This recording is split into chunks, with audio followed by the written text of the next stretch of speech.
Hi guys, I hope your Zoom is working better than my Zoom today. I'm not sure how many times I've tried to start this video for you, but maybe this time will be the charm. So this should be the fourth lecture on chapter 2 about neurology or brain biology. You put biology together and neurons and biology and you get neurobiology, right? In this lecture, I want to talk about the neuron and potentially in the structure, the structure of the neuron, and get to probably a conversation about the synapse, and that'll probably be all my time. So I want you, or what's important to know here is that neuron means brain cell, that there's different kinds of brain cell or neurological cell, right? No, the cell involved in from our neurological system. There are different kinds of neurons. For our purposes, we're just going to talk about, the most common one, and that would be the sensory neurons or the motor neurons. Sensory would be the kind that send the messages from the environment to the central system, and then the motor ones are the ones that are sent from the central system to your muscles or your glands that tell them to do something.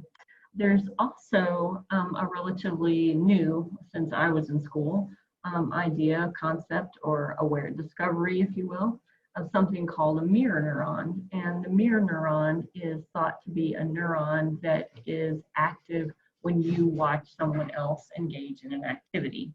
So this is thought to be sort of the root, if you will, of empathy, that when you watch someone in pain, how you feel pain yourself, and that's thought to be the neuron.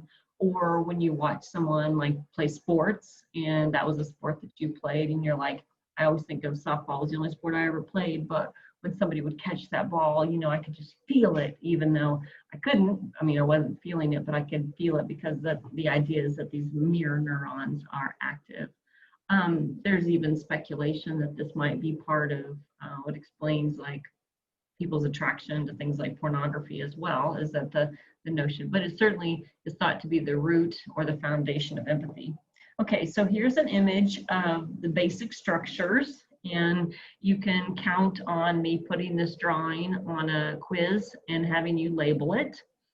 I like to use the metaphor of a tree. With the tree at the top of the neuron, which would be this, your dendrites would sort of be like the leaves, right? They're way up high, and the leaves receive the sun and the rain, and then it travels down through the trunk. And in this case, that would be the axon. The way you have your tree is covered in bark, your axon is actually covered in fat or myelin. It's the myelin sheath or the myelin sheet, which in other words, fat covering. And the myelin acts to speed up the process, and in essence allowing the electrical, and we'll talk about what we mean by electrical chemical in another slide, but it allows the electrical signal to move faster, it jumps, right? I use a kind of a gross metaphor to remember this, but if you think about how fat makes things slippery or slicker, I always think of like when you have a really fatty diet, people's poops can be really fatty and just makes it all very slickery or slippery. I think I may have made up that word, but this is intended to represent that fat. This is also why it's critical for a baby whose brain is developing to get enough fat in their diet, because the fat is what builds the neurological system. As you remember from the very first picture, when we had the slice of the brain and the white, that would be the fat. When the myelin sheath deteriorates, it inhibits or delays neurological firing, and this is the cause of MS, right? Is that this myelin sheath is deteriorating. At the end here, at the end of the axon, at the end of the trunk, are the roots, otherwise known as, in this case, we're going to call these the axon terminal. Terminal meaning end, right? When someone is terminal, it means they're at the end of their life. When it's an axon terminal, it means it's the end of the axon. Or you could use the analogy of a train terminal or a bus terminal, like this is the end of your plane ride, this is the end of your bus ride, but it's at the end, the axon terminal. And then the space between this, the space between one neuron and the next neuron is the synapse. This is where the magic happens. The magic happens in the synapse, right? So let's do this one more time. Let me just walk through it again. You have the dendrites, which would be the leaves. The dendrites, this is the cell body. When I was in high school, we had to make an edible cell, and you had to put all the RNA and the DNA and the blah, blah, blah, all in the cell body. I'm not gonna make you do that, even though it'd be fun. But this would be the cell body and the nucleus. That's probably all we're gonna talk about. And then you have the axon, right, which is the trunk. It's covered in myelin sheaths. And down here at the end is you have the end or the axon terminals down there, and then the synapse. This is another picture of the same thing. You have the dendrites, the leaves up here at the top. The middle section here is the soma or the cell body with the nucleus, the heart of the cell body. You have the axon, which happens to be covered in fat. And so it allows for that chemicals, for that electrical signal to jump. It goes faster. I mean, imagine if it had to just creep down, but it doesn't. It can go doop.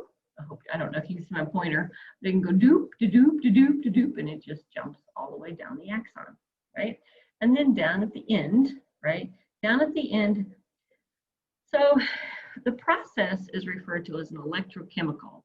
And what that means is it's a both electrical process and it's a chemical process. And what happens is the electrical charge causes the release of chemicals. So the electrical charge comes in from up here, from the,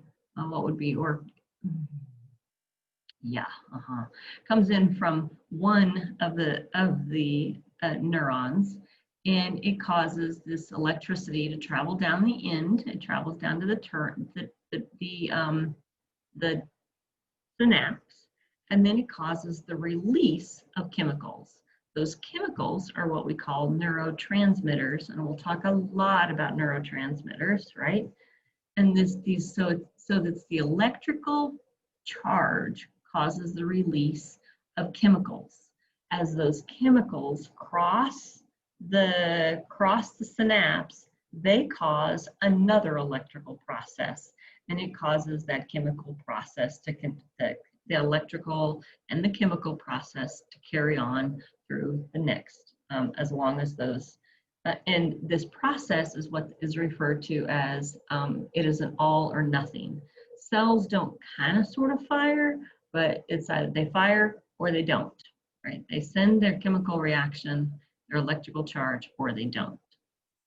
So that's what this slide is explaining a little bit more. I will try to put this little video up if you're a chemistry student and you really enjoy the discussion of chemistry.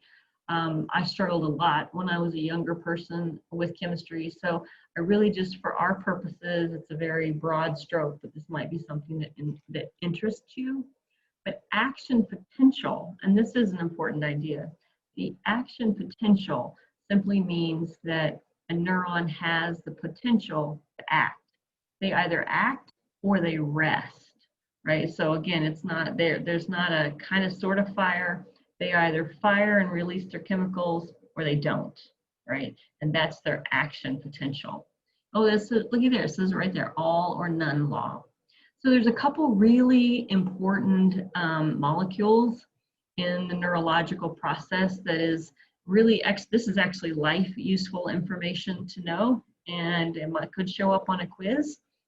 And one of them is sodium, right? So sodium and potassium. And I could put up some pictures of gates opening and closing, and you having a negative charge on your molecules or a positive charge on your molecules. And again, this isn't a chemistry class, and that's not the big picture sort of stuff.